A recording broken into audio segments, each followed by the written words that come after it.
listen, ladies and gentlemen, and this is extremely important. All of you have a handful of aces. I don't think you understand that bacteria could have stolen your eyesight at the age of fucking 3.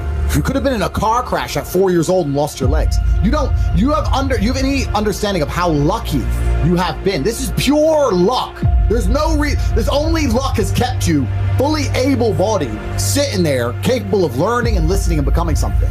And they're gonna sit there and pretend you don't have a pocket full of aces. You have a pocket full of aces along with everybody else. Every single person here is about to tell you a story of hardship. I would actually guarantee that most of the people watching this podcast had a better start than most of us. 100%. And here we are. So you have this whole frame I don't like. It's a question I get a lot. What do I do if I'm not rich? What do I do if I'm not tall? What do I do if I'm not handsome? I'm uninterested. We're not females. If you come to me and say, I'm an ugly chick, what do I do? That's a genuine question, because then you're fucked, right? But if you're an ugly man, that's not real, because you can become scary. You don't need to be good looking. You can be scary as hell. You can just be a monster. That's fine. You don't have to be handsome if you're scary, right? You don't really need to be that tall if you're important and rich. And when you walk in the room, you think when fucking Mayweather walks in the room, people give a shit? But another way to view the world, every man understands you shouldn't be complaining about things you cannot change. You have to play the cards you're dealt. I can't be a cowboy, right? Justin's a cowboy, right? I can't be an Australian. Sterling's an Australian. I can't be a dickhead. Tristan's a dickhead.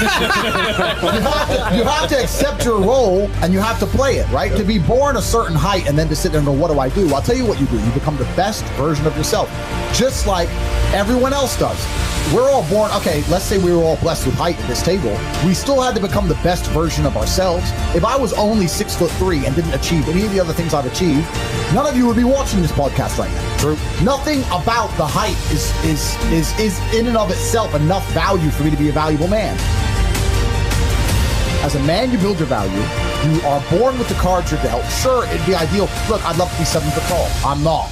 So it's the same argument. You can only become the best version of yourself, and to sit there and to constantly complain about it is a feminine frame. If you're 5'2", you need to become rich, strong, well-connected, and funny, and charismatic, and interesting, and witty. If you're 6'4", you need to become rich, strong, well-connected. It's the same game. So to sit there and complain about it is asinine. There's not many truly, like, if you put effort into the universe, I think it's Newton's second law, right? Equal and opposite force. People always say, oh, I wish I had something to work on. You can work hard on it. It can be the most jackass thing.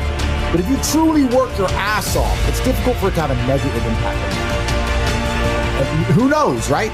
My point is that it's very hard to find truly negative energy that's directed in a semi-positive direction. It's hard to say, I'm working my ass off for X and it's made my life worse. Well, motivation isn't real. Everyone says motivation is not real, discipline is real. I do not feel like training, but I still train because I'm a disciplined individual. You don't get to go through life only doing the things you feel like doing. As a man, you have to do the things you're supposed to do, because what we said earlier is absolutely true. It's player versus player. And 2, when I was 20, me and my girlfriend broke up.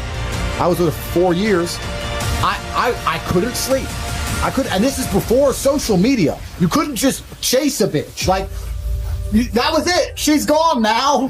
Like, she moved. I didn't know where she lived. That was it. And I couldn't sleep. Now, it wasn't like I was crying my eyes out, but I was just, where's my hoe at? I couldn't sleep. Need something else to do. So I thought, fuck, I'll hit the gym at 6 a.m., hit the gym at 3 p.m., hit the gym at 8 p.m. I had nothing else to do but fight. So I took all that trauma, all that heartbreak, and I molded it into becoming a world-level combatant, right? So there's not, what did we talk earlier about how trauma can mold you, and trauma can be a fantastic thing. Heartbreak, depression, sadness, these are all fantastic motivators. I'm telling you why they're a fantastic motivator. You go to a guy who's heartbroken, he has all the motivation in the world to send 300 messages.